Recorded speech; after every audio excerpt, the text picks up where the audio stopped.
सगे भाई होने के बाद भी नाग और गरुड़ एक दूसरे के जानी दुश्मन कैसे बन गए?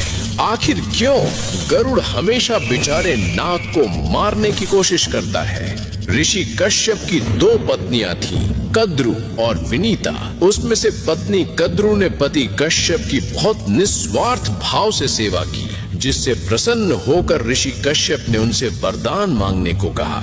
कद्रु ने 1000 विषधारी पुत्रों का वरदान मांगा। तब ऋषि कश्यप की कृपा से शेषनाग, वासुकी नाग, तक्षक नाग और हजारों विष वाले नागों की उत्पत्ति हुई।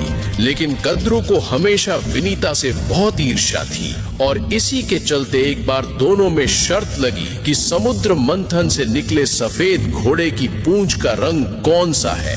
दोनों ने उस घोड़े को देखा नहीं था। फिर विनीता ने सोचा कि अगर घोड़ा सफेद आया है तो फिर उसकी पूंछ भी सफेद ही होगी। इसलिए विनीता ने पूंछ का रंग सफेद बताया, लेकिन कद्रु ने घोड़े की पूंछ का रंग काला बताया। कद्रु जानती थी कि वो शर्त हार जाएगी, इसलिए उसने छल कपट किया और उसने अपने नाग पुत्रों को आदेश दिया कि घोड़ों की पूंछ पर चारों ओर लिपट जाओ ताकि पूंछ काली दिखे। जब दोनों ने दूर दूर से सफेद घोड़े को देखा तो घोड़ा सफेद था, लेकिन उसकी पूंछ काली दिख रही थी, जिसके परिणाम स्वरूप बेचारी विनीता शर्त हार गई, जिसकी वजह से पूरी जिंदगी उसे कद्रु की दासी बनकर उसकी सेवा करनी पड़ी। फिर कुछ समय बाद विनीता ने भी पति कश्यप की बहुत सेवा की, जिससे प्रसन्न होकर ऋषि कश्यप ने उनसे वरदान मांगने को कहा। तब विनीता ने वरदान में केवल 2 ही पुत्र मांगे, लेकिन उनकी शर्त बस यही थी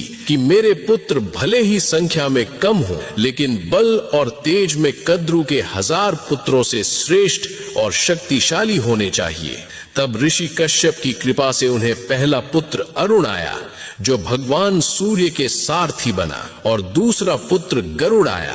लेकिन जब गरुड़ को अपनी माँ की गुलामी का पता चला तो उन्होंने कसम खाई कि अपनी माता के साथ हुए अन्याय, छल और अपमान के लिए वो नागों को कभी क्षमा नहीं करेंगे। और बस तभी से नाग और गरुड़ सगे भाई होने के बावजूद भी एक दूसरे के जानी दुश्मन बन गए।